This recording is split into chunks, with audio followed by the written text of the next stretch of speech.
నమస్కారం, KTV news కి స్వాగతం. ముందుగా ముఖ్యాంశాలు.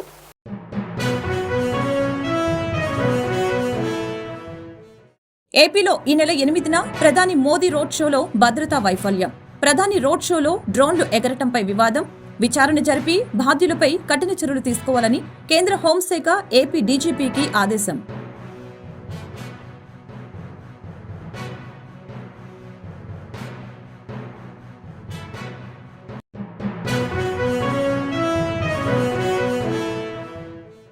యూనియన్ పబ్లిక్ సర్వీస్ కమిషన్ కి లేఖ రాసిన టీడీపీ అధినేత చంద్రబాబు. ఏపీలో ఐఏఎస్ కన్ఫర్మేషన్ ప్రక్రియ చేపట్టడం ఎన్నికల కోడ్కు విరుద్ధమన్న చంద్రబాబు, కొత్త ప్రభుత్వం వచ్చే వరకు కన్ఫర్మేషన్ వాయిదా వేయాలని యూపీఎస్సీకి విజ్ఞప్తి.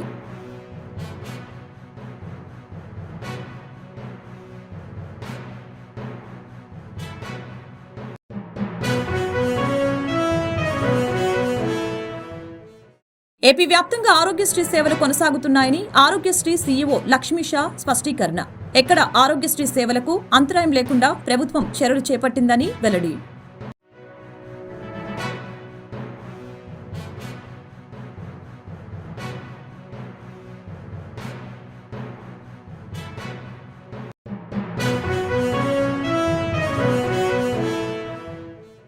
మాజీ మంత్రి కొడాలి నానికి స్వల్ప అస్వస్థత. తన కార్యకర్తలతో మాట్లాడుతూ ఉండగా సోఫాలో కుప్పకూలిపోయిన నాని. ప్రస్తుతం నాని ఆరోగ్యం నిలకడగా ఉందని వైద్యుల నిర్ధారణ.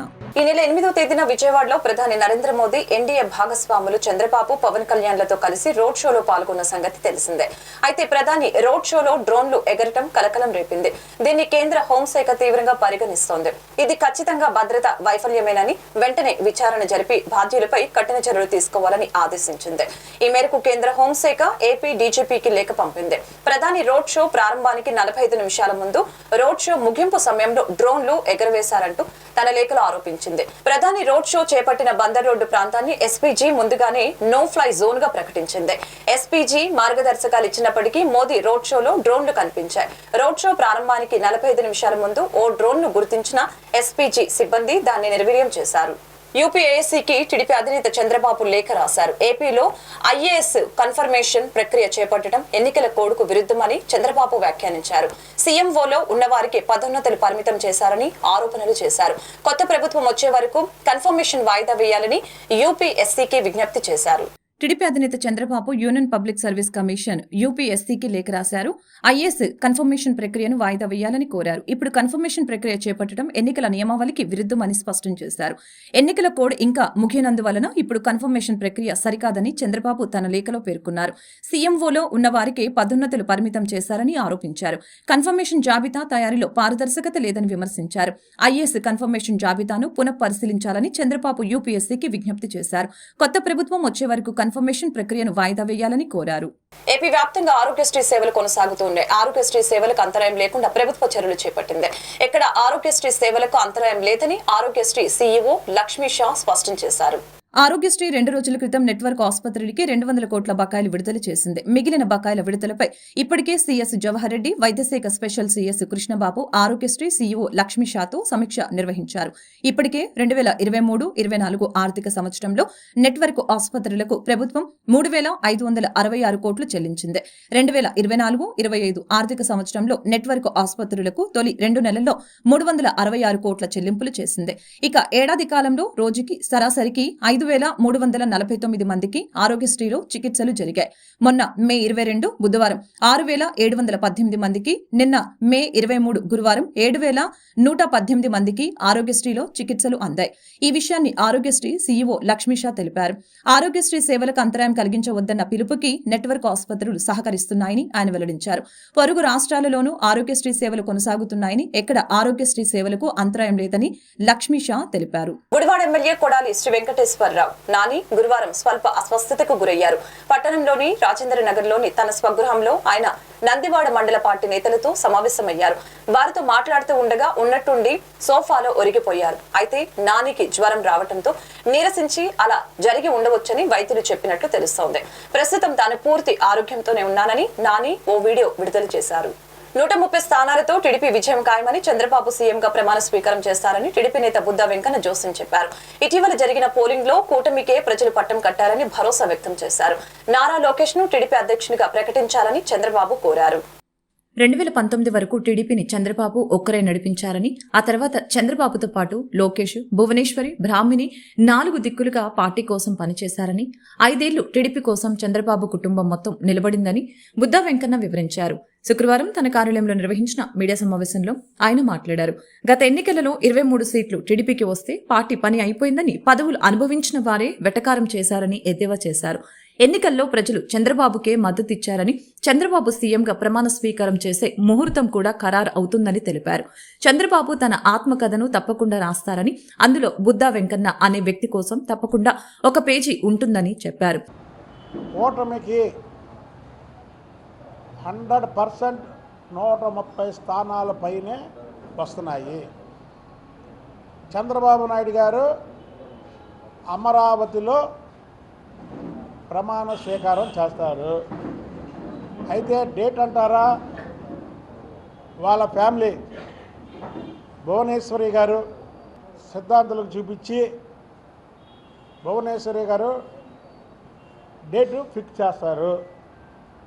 ఎందుకంటే 2019 వరకు చంద్రబాబు నాయుడు గారు ఒక్కరే పార్టీని ఈడ్చుకొస్తే 2019 తర్వాత ఈ రాష్ట్రం ఉన్నటువంటి పరిస్థితులను దృష్ట్యా చంద్రబాబు నాయుడు గారి ఫ్యామిలీ ఎంటైర్ కూడా, చంద్రబాబు గారు కానివ్వండి, లోకేష్ బాబు గారు కానివ్వండి, భువనేశ్వరి గారు కానివ్వండి, బ్రాహ్మణి గారు కానివ్వండి, నలుగురు కూడా 4 దిక్కుల్లాగా తూర్పు, పడమర, ఉత్తర, దక్షిణ ద్రవ్యాల్లాగా 4 పక్కలుగా చీలిపోయి ఒక పక్క ప్రజా వ్యతిరేక పాలనని ప్రజల్లో తీసుకెళ్తూ ఈ పార్టీని మళ్ళీ అధికారం తీసుకొచ్చేదాకా ఉన్నారంటే ఇందులో ఈసారి మాత్రం ఆ నలుగురి పాత్ర.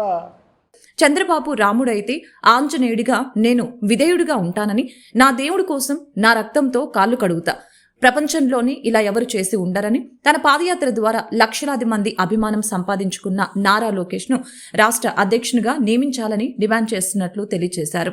చంద్రబాబు సీఎంగా ప్రమాణ స్వీకారం, నారా లోకేష్ పార్టీ అధ్యక్ష బాధ్యతలు ఒకే రోజు జరగాలని కోరారు. భారతదేశంలో కాదు, ప్రపంచ దేశాల్లో ఒక నాయకుడి కాళ్ళకి రక్తంతో కడిగినటువంటి దాఖలాలు ప్రపంచ దేశంలో ఎక్కడా లేదు. ఏదన్నా ఆర్డర్గా చేస్తే తమిళనాడులో చేస్తారు, తమిళనాడులో కూడా ఇంతవరకు జరగల. నేను మా నాయకుడిని ప్రపంచ దేశాల స్థాయికి తీసుకెళ్లాలనే ఉద్దేశంతో రక్తంతో కటౌట్ కాలు కడిగాను తప్ప నా టికెట్ అలా కడిగితే ఇస్తాడని మాత్రం కాదు. ఎందుకంటే నిజంగా టికెట్ రక్తంతో కాలు కడిగితే ఇస్తాడని కానీ వెళ్తే ఇంకా అడ్వాన్స్ అయ్యి ఇంకా గట్టిగా అడిగేవాడిని. కానీ నేను అలా ఆ మనస్తత్వం లేదు. అవాలే చెప్పా చంద్రబాబు గారిని నేను రిక్వెస్ట్ చేస్తున్నాను, నేను డిమాండ్ చేయట్లేదని. ఆయన నా మీద ఉన్నటువంటి అభిమానం, చంద్రబాబు గారికి నా మీద ఉన్న అభిమానంతో నేను డిమాండ్ చేస్తున్నా. నా కోసం కాదు డిమాండ్, పార్టీ కోసం డిమాండ్ చేస్తున్నా. నా కోసం అయితే నేను డిమాండ్ చేయను. చంద్రబాబు గారిని రేపైనా సరే నా పదవి ఏదైనా సార్ ఇది చేయండి అది చేయండి నేను డిమాండ్ చేయను. ఆయన ఇస్తారు లేకపోతే లేదు. కానీ నాకు ఆయన దగ్గర హక్కు ఉంది, ఆయన దగ్గర నేను మాట్లాడే హక్కు ఉంది. కాబట్టి నారా లోకేష్ బాబు గారికి పార్టీ అధ్యక్ష బాధ్యతలు అప్పచెబితే తెలుగుదేశం పార్టీ ఇంకో 30 సంవత్సరాలు ఈ రాష్ట్రంలో బతికే ఉంటుంది, ముందుకెళ్తుంది. చంద్రబాబు నాయుడు గారు ఒక పక్క పార్టీ బాధ్యతలు, మరో పక్క ప్రభుత్వ బాధ్యతలు చేపట్టలేకపోయాననేది 2019 నుంచి 2024 వరకు చెప్పారు. మరి ఇవాళ ఎవరైతే అచ్చెన్నాయుడు గారు రాష్ట్ర పార్టీ అధ్యక్షులుగా ఉండి సక్సెస్ చేశారో ఆయన గ్యారంటీగా మంత్రివర్గంలో కీలకమైనటువంటి శాఖ చంద్రబాబు గారు ఇస్తారు. ప్రజాప్రభుత్వం ఏర్పడుతుంది. ఇది చంద్రబాబు నాయుడు గారి ప్రభుత్వం కాదు, చంద్రబాబు నాయుడు గారికి ప్రజాప్రభుత్వం కావాలి, ప్రజలు కోరుకునే పరిపాలన కావాలి. కాబట్టి ప్రజాప్రభుత్వానికి చంద్రబాబు నాయుడు గారు ముఖ్యమంత్రి. కానీ అదే టైంలో తెలుగుదేశం పార్టీని కూడా కాపాడాల్సినటువంటి బాధ్యత చంద్రబాబు నాయుడు గారి మీద ఉంది. పిన్నెల్లి అరాచకాలకు మొదటి బాధితుణ్ణి నేనేనని, మాపై దాడి చేసినందుకు వేలంపాట పెట్టారని, తురగా కిషోర్ అనే వాడు వేలంపాట పాడుకొని మరీ కర్రతో మాపై దాడి చేశాడని వివరించారు. 4 సార్లు ఎమ్మెల్యే అయితే ప్రజలపై దాడులు చేస్తారా అని ప్రశ్నించారు. జూన్ 4 తర్వాత ఏపీలో వైసీపీ కథ సమాప్తం అయిపోతుందని, ఇప్పటికీ నోటిదూల ఉన్న వైసీపీ ఎమ్మెల్యేలు విదేశాలకు పారిపోయేందుకు ఏర్పాట్లు చేసుకున్నారని తెలిపారు. ఓకే, పిన్నెల్లి రామకృష్ణారెడ్డికి మొదటి బాధ్యతని నేనే. అవాళ వాడు ఏలంపాటు పెట్టాడు. ముందు రోజు బుద్ధ వెంకన్న బోండోమా వస్తున్నారు. వాళ్ళ మీద దాడి చేసిన వాడికి మున్సిపల్ చైర్మన్ ఇస్తానని వేలంపాట ఎక్కడా జరగదు. అంతవరకు వేలంపాట పెడతా తురకా కిషోర్ అనే వ్యక్తికి కాకుండా అక్కడ వేరే వ్యక్తిని కౌన్సిలర్గా ఆల్రెడీ ప్రపోజల్ చేస్తే అక్కడ ఎవరో లేకపోతే తురకా కిషోర్ అనేవాడు లెగిసి నేను చేస్తానని చెప్పి ఆ దాడికి నాయకత్వం వహించాడు. వాడు తురకా కిషోర్. ఆయనకి మాకు ఆస్తి తగాదాలు ఉన్నాయా? పోనీ ఆయనకి మాకు పార్టీ గొడవలు ఉన్నాయా? అసలు ఏం లేవు. ఏం లేకుండా ఏలంపాట పెట్టి చంపేయమన్నాడంటే అందుకే ఇలాంటి వాళ్ళందరినీ కూడా రెడ్ బుక్లో పేరుంది. ఆ రెడ్ బుక్లో పేర్లు తీయడానికి కూడా కావాలి లోకేష్ బాబు ఈ రాష్ట్రానికి తెలుగుదేశం పార్టీ అధ్యక్షుడిగా. మాచర్ల వైసీపీ ఎమ్మెల్యే పిన్నెల్లికి హైకోర్టులో ఊరట లభించింది. ముందస్తు బెయిల్ పిటిషన్ పై హైకోర్టు కీలక ఆదేశాలు జారీ చేసింది. ముందస్తు బెయిల్ కోరుతూ హైకోర్టును ఆశ్రయించిన పిన్నెల్లికి జూన్ 6 వరకు అరెస్టు చేయవద్దంటూ హైకోర్టు ఆదేశాలు జారీ చేసింది. మాచర్ల వైసీపీ ఎమ్మెల్యే పిన్నెల్లి రామకృష్ణారెడ్డికి ఏపీ హైకోర్టులో ఊరట లభించింది. ఈవీఎం ధ్వంసం కేసులో A1 నిందితుడిగా ఉన్న పిన్నెల్లి ఇవాళ ఏపీ హైకోర్టులో లంచ్ మోషన్ పిటిషన్ దాఖలు చేశారు. దీనిపై సుదీర్ఘంగా విచారణ జరిపిన హైకోర్టు ధర్మాసనం కీలక ఆదేశాలు జారీ చేసింది. జూన్ 6వ తేదీ వరకు పిన్నెల్లిపై ఎలాంటి చర్యలు తీసుకోవద్దని పోలీసుల్ని ఆదేశించింది. జూన్ 6వ తేదీ ఉదయం 10 గంటల వరకు మాత్రమే తమ ఆదేశాలు వర్తిస్తాయని స్పష్టం చేసింది. పిన్నెల్లితో సహా వివిధ కేసులు ఎదుర్కొంటున్న అసెంబ్లీ అభ్యర్థుల ముందస్తు బెయిల్ పిటిషన్లను హైకోర్టు నేడు విచారించింది. తాడిపత్రి టీడీపీ అభ్యర్థి అస్మిత్ రెడ్డికి కూడా హైకోర్టులో ఊరట లభించింది. అస్మిత్ రెడ్డిని కూడా జూన్ 6వ తేదీ వరకు అరెస్టు చేయవద్దని న్యాయస్థానం ఆదేశించింది. కాగా కోర్టు ఆదేశాల నేపథ్యంలో పిన్నెల్లి స్పందించారు. న్యాయం గెలిచింది అంటూ ఫేస్బుక్ లో పేర్కొన్నారు. ఎన్నికల ఫలితాల వెలువడే వరకు కోడ్ నిబంధనలు అమల్లో ఉంటాయని ప్రజలు పోలీసులతో సహకరించాలని వెస్ట్ ఏసీపీ మురళీకృష్ణారెడ్డి తెలిపారు. 144 సెక్షన్ అమల్లో ఉందని ప్రజలు రోడ్లపై గుంపులుగా నిల్చోకూడదని చెప్పారు. ప్రజా సహకారంతో ఎన్నికలు ప్రశాంతంగా జరిగాయని, కౌంటింగ్ రోజున రోడ్లపై వచ్చి ఎటువంటి గొడవలు చేయవద్దని, బాణసంచా కాల్చిన కఠిన చర్యలు తీసుకుంటామని తెలిపారు. కొత్తపేట పోలీస్ స్టేషన్ పరిధిలోని పాత రాజరాజేశ్వరిపేట, కంసాలిపేట పరిసరాల్లో పోలీసులు ఫుట్ పెట్రోలింగ్ నిర్వహించడం జరిగింది. పాత రాజరాజేశ్వరిపేట ర్యాంపు నుంచి ప్రారంభమైన ఫుట్ పెట్రోలింగ్ పలు ప్రాంతాల్లో సాగుతూ ప్రజలకు అవగాహన కల్పించారు. 144 సెక్షన్ అమల్లో ఉందని, ప్రజలు రోడ్లపై గుంపులుగా నిల్చోకూడదని చెప్పారు. ప్రజా సహకారంతో ఎన్నికలు ప్రశాంతంగా జరిగాయని, కౌంటింగ్ రోజు కూడా ప్రజలు సహకరించాలని కోరుతున్నట్లు తెలిపారు. కౌంటింగ్ రోజున రోడ్లపైకొచ్చి ఎటువంటి గొడవలు చేయవద్దని, బాణసంచా కాల్చిన కఠిన చర్యలు తీసుకుంటామని తెలిపారు. కొత్తపేట సీఐ గణేష్ పర్యవేక్షణలో పోలీస్ సిబ్బంది స్థానికులకు అవగాహన కల్పించారు. కానీ జూన్ 4వ తారీఖున ఎన్నికల కౌంటింగ్ కూడా ఉంది. ఆ కౌంటింగ్ సందర్భంగా ప్రజలు ఎవరో కూడా ఎటువంటి గొడవల్లోనూ తలదూర్చొద్దని, ఊరికే అనవసరంగా రోడ్ల మీదకి వచ్చి అలర్ట్ చేయడం అది చేయరాదని సెక్షన్ 144 సెక్షన్ కూడా అమల్లో ఉంది. మనకి ఎలక్షన్ కమిషన్ కూడా 6వ తారీఖు వరకు కూడా మనకి ఈ ఊరేగింపులు కానీ సభలో సమావేశాలు నిర్వహించడం కానీ ఇటువంటి ఏమి కూడా చేయరాదని ఉత్తర్వులు వేయటం జరిగింది. మా సిపి గారి ఆదేశాల మేరకు ఈ మొత్తం సమస్యాత్మక ప్రాంతాలన్నింటిలోనూ కూడా ఈ పోలీసులందరినీ కూడా మార్చి నిర్వహించడం జరుగుతుంది. అదే రకంగా ఈరోజు కూడా ఓల్డ్ ఆర్ఆర్పేటలో కూడా మార్చి నిర్వహించాం పోలీసులతో. మెయిన్ పర్టికులర్గా ముఖ్యోద్దేశం ఏంటంటే ఈ మార్చి నిర్వహించడంలో ప్రజలందరూ కూడా కౌంటింగ్ జరగటానికి కూడా బాగా సహకరించాలని, ఎవరు కూడా ఏ పార్టీ నెగ్గినప్పటికి కూడా అనవసరంగా వాళ్ళు కూడా వెళ్ళి ఊరేగింపుల్లో పాల్గొనడం అటువంటి ఏమీ చేయకూడదని చెప్పి, ఎలక్షన్ కౌంటింగ్ టైంలో కూడా అందరూ కలిసి ఒక చోట గుమికూడి ఊరికే అల్లర్లో న్యూసెన్స్ జరగకుండా చూస్తారని ఈ సందర్భంగా ఆశిస్తున్నాను. Thank you. విజయవాడ నగరంలో పలు చోట్ల రోడ్లు గుంతలమయంగా మారింది. ఈ గుంతల రోడ్లపై వాహనదారులు పలు ఇబ్బందులు గురవుతున్నారు. దీనికి తోడు పైప్ లైన్లు, కేబుళ్ల కోసం తవ్విన రోడ్లను సకాలంలో అధికారులు పునరుద్ధరించకపోవడంతో చాలా చోట్ల దారుణ అస్తవ్యస్తంగా మారాయి. రానున్న వర్షాకాలంలో ఇలాగే కొనసాగితే ప్రమాదాలు తప్పవని నగర ప్రజలు వాపోతున్నారు. నగరంలోని రోడ్లన్నీ గుంతలు, కంకరతో నిండి స్థానికులు, వాహనదారులు నానా ఇబ్బందులు పడుతూ ప్రమాదాల బారిన పడుతున్నారు. అధ్వానమైన రోడ్లపై ప్రయాణిస్తున్న అధికారులు పట్టించుకోవటం లేదు. దీనికి తోడు పైప్ లైన్లు, కేబుళ్ల కోసం తవ్విన రోడ్లను సకాలంలో పునరుద్ధరించకపోవడంతో చాలా చోట్ల దారులు అస్తవ్యస్తంగా మారాయి. ఎక్కడ పడితే అక్కడ గుంతలు పడినా పట్టించుకునేవారు కరువయ్యారు. దీంతో వాహనదారులు తీవ్ర ఇబ్బందులు పడుతూ ఉన్నారు. చిరుజల్లులు కురిస్తే నగరం చెరువును తలపిస్తోంది. అలాంటిది భారీ వర్షం పడిందంటే ఇక సముద్రాన్ని తలపించేలా ఉంటుంది.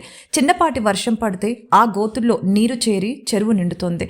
దీన్ని గుర్తించని డ్రైవర్ డ్రైవర్లు చిన్న చిన్న ప్రమాదాలకి గురవుతున్నారు. రాత్రి వేళల్లో ఈ రోడ్లలో ప్రయాణించడం సాహసమేనని అంటున్నారు. కాగా నగరంలో రోడ్లు మరింత నరకంగా మారుతూ ఉన్నాయి. రోడ్లపై గుంతలు తవ్వటంతో వాహనదారులు, పాదచారులకు తిప్పలు తప్పటం లేదు. లెక్కలేనని గోతులపై గతిలేని ప్రయాణం సాగిస్తున్న వాహనదారులు ప్రమాదాలకి గురవుతూ ఉన్నారు. దెబ్బతిన్న రోడ్లపై ప్యాచ్ వర్క్తోనే సరిపెడుతున్నారు. దీంతో భారీ వర్షం పడగానే రోడ్లన్నీ గుంతలుగా మారుతున్నాయి. అల్పపీడనం తుఫానుగా మారాక గంటకు 102 కిలోమీటర్ల వరకు వేగంతో గాలులు వీస్తాయని వాతావరణ శాఖ హెచ్చరించింది. మే 27వ తేదీ వరకు ఒడిశా, పశ్చిమ బెంగాల్, ఈశాన్య రాష్ట్రాల వారు చేపల వేట, ఇతర ఏ పనులైనా సముద్రంలోకి వెళ్లవద్దని స్పష్టం చేసింది. ఇప్పటికే సముద్రంలోకి వెళ్లిన మత్స్యకారులు వెంటనే తీరానికి చేరుకోవాలని సూచించింది. బంగాళాఖాతంలో కొనసాగుతున్న అల్పపీడనం మరింతగా బలపడుతుందని, అది తీవ్ర తుఫానుగా మారి ఆదివారం సాయంత్రానికి పశ్చిమ బెంగాల్, బంగ్లాదేశ్ల మధ్య తీరం దాటే అవకాశం ఉందని భారత వాతావరణ శాఖ ఐఎండీ ప్రకటించింది. ప్రస్తుత సీజన్కు సంబంధించి రుతుపవనాలకు ముందు ఏర్పడుతున్న మొట్టమొదటి తుఫాన్ ఇదేనని అధికారులు తెలిపారు.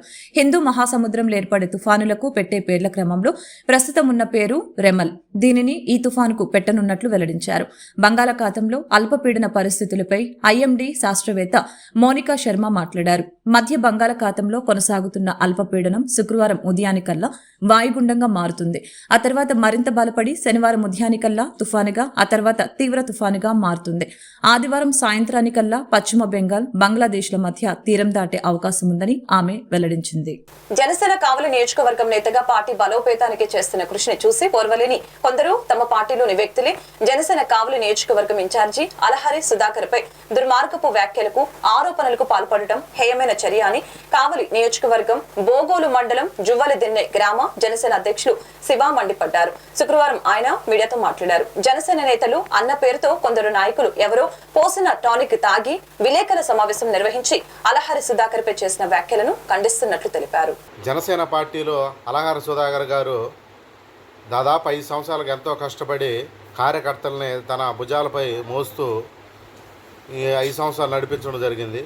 కొంతమంది ఈ జనసేన పార్టీలోనే ఆయనతోనే ఉంటూ కొంతమంది నాయకులు వైసీపీ వాళ్ళు చెప్పు చేతుల్లో వెళ్ళి కొంతమంది అలహరి సుధాకర్ గారి మీద కొంత దుష్ప్రచారం చేయడం జరుగుతుంది. ఆయన ఏదో వైసీపీకి అమ్ముడిపోయారని కొంతమంది అనేక విధాలుగా మాట్లాడుతూ ఆయనపై విమర్శలు చేయడం జరుగుతుంది. అలహరి సుధాకర్ 5 సంవత్సరాలుగా మాలాంటి కార్యకర్తల మీద ఎంతగానో కష్టపడి ప్రతి గ్రామంలో ఉన్న కార్యకర్తలను బయటికి తీసి వాళ్ళకి పదవులు ఇచ్చి ఇన్ని రోజులుగా 5 సంవత్సరాలు నడిపించడం జరిగింది. కావలి నియోజకవర్గంలో అలహరి సుధాకర్ గారు లేకపోతే ఇంతవరకు ఈ జనసేన పార్టీ గ్రామాల్లో ఇంత ఎక్కువగా ఉందని గుర్తించిన వ్యక్తి అలహరి సుధాకర్ గారు. కొంతమంది జనసేన పార్టీలో ఉంటూ ఆయన ద్వారా పదవులు తీసుకొని అనుభవిస్తూ కొంతమంది ఆయన మీదే వైసీపీ వాళ్ళకి అమ్ముడిపోయి కొంతమంది నాయకులు ఆయన మీద వ్యతిరేకంగా మాట్లాడడం జరుగుతుంది. అలహరి సుధాకర్ గారు ఏ డబ్బులకు అమ్ముడిపోలేదు, ఎవరికి అమ్ముడిపోలేదు. పెందుర్తి పోలీస్ స్టేషన్ పరిధిలో అక్రమంగా తయారు చేసిన బాణాసంచా సామాగ్రిని పోలీసులు స్వాధీనపరుచుకున్నారు. పెందుర్తి మండలం వేపగుంట పరిసర ప్రాంతం మేఘాద్రి గెడ్డ సమీపంలో అక్రమంగా బాణాసంచా సామాగ్రిని కొంతమంది వ్యక్తులు తయారు చేస్తున్నారనే విషయం తెలుసుకున్న పోలీసులు ఘటనా స్థలానికి Visakha west ACP Anyapu Narasimhamurthy, Pendurthi CI Ramakrishna, SI ఆస్ట్రి తాత చేరుకొని సుమారు 5 లక్షల విలువ చేసే బాణాసంచా సామాగ్రిని స్వాధీనపరుచుకున్నారు. నిందితుడిని అదుపులోకి తీసుకుని వివరాలు స్క్వాడ్ టీం వచ్చి మందు పదార్థాలు తనిఖీ చేశారు. పూర్తి కేసు వివరాలు మీడియాకు తెలిపారు.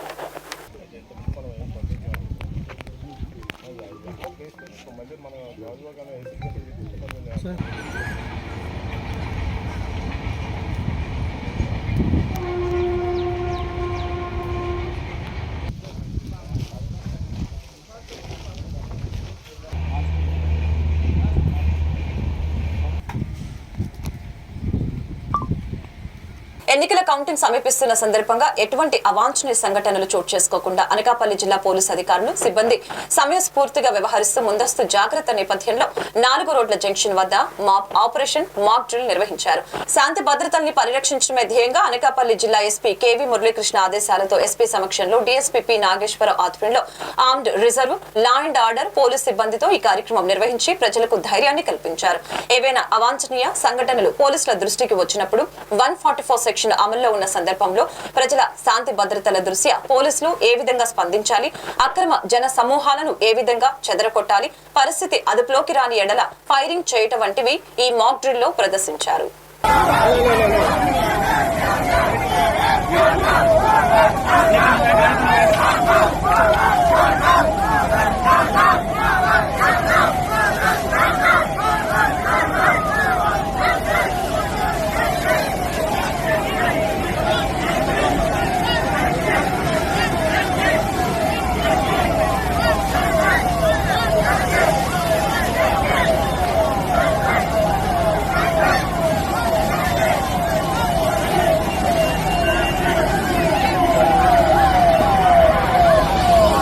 పెందుర్తి వెంకటాద్రిపై కొలువు తీరిన శ్రీ వెంకటేశ్వర స్వామి వారి పంచామృత అభిషేకం ఆలయ వైదికులు శాస్త్రోక్తంగా నిర్వహించారు. ప్రతి శుక్రవారం నిర్వహించే పంచామృత అభిషేకం అనంతరం ముడుపుల స్వీకరణ మహోత్సవాన్ని ఆలయ ప్రధాన అర్చకులు రామానుజాచార్యులు జీ న్యూస్ కి వివరించారు. ప్రతి శుక్రవారం నాడు స్వామివారికి పంచామృత అభిషేకాలు నిర్వహించడం ఆనవాయితీగా వస్తుందని తెలిపారు. అభిషేకంలో పాల్గొన్న భక్తుల కోరికలు స్వామివారు తప్పక నెరవేరుస్తారని తెలిపారు. అలాగే స్వామివారికి ముడుపులు చెల్లించడం మరియు మహిమాన్వితమని తెలియజేశారు. 25వ తేదీ శనివారం చైత్రమాసం సందర్భంగా 1008 చూత ఫలములతో స్వామివారికి నివేదన ఏర్పాటు చేయడం జరిగిందని భక్తులు అధిక సంఖ్యలో పాల్గొని స్వామివారి కృపకు పాత్రలు కావాల్సిందిగా పిలుపునిచ్చారు.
వార్తలు ముగించే ముందు హెడ్లైన్స్ మరొకసారి.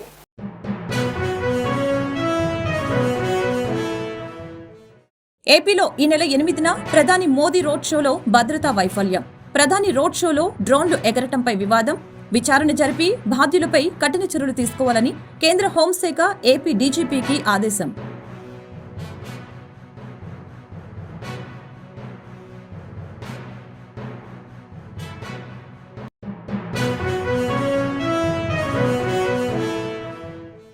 యూనియన్ పబ్లిక్ సర్వీస్ కమిషన్ కి లేఖ రాసిన టీడీపీ అధినేత చంద్రబాబు. ఏపీలో ఐఏఎస్ కన్ఫర్మేషన్ ప్రక్రియ చేపట్టడం ఎన్నికల కోడ్కు విరుద్ధమన్న చంద్రబాబు కొత్త ప్రభుత్వం వచ్చే వరకు కన్ఫర్మేషన్ వాయిదా వేయాలని యూపీఎస్సీకి విజ్ఞప్తి.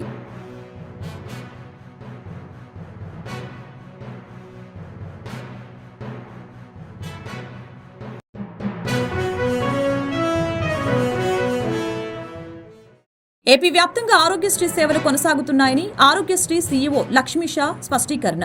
ఎక్కడ ఆరోగ్యశ్రీ సేవలకు అంతరాయం లేకుండా ప్రభుత్వం చర్యలు చేపట్టిందని వెల్లడి.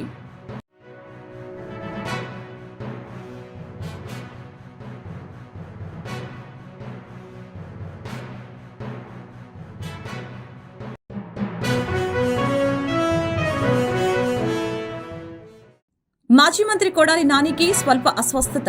తన కార్యకర్తలతో మాట్లాడుతూ ఉండగా సోఫాలో కుప్పకూలిపోయిన నాని. ప్రస్తుతం నాని ఆరోగ్యం నిలకడగా ఉందని వైద్యుల నిర్ధారణ. ఈ వార్తలు ఇంతటితో సమాప్తం. మరొక బులెటిన్ మళ్ళీ కలుద్దాం. నమస్కారం.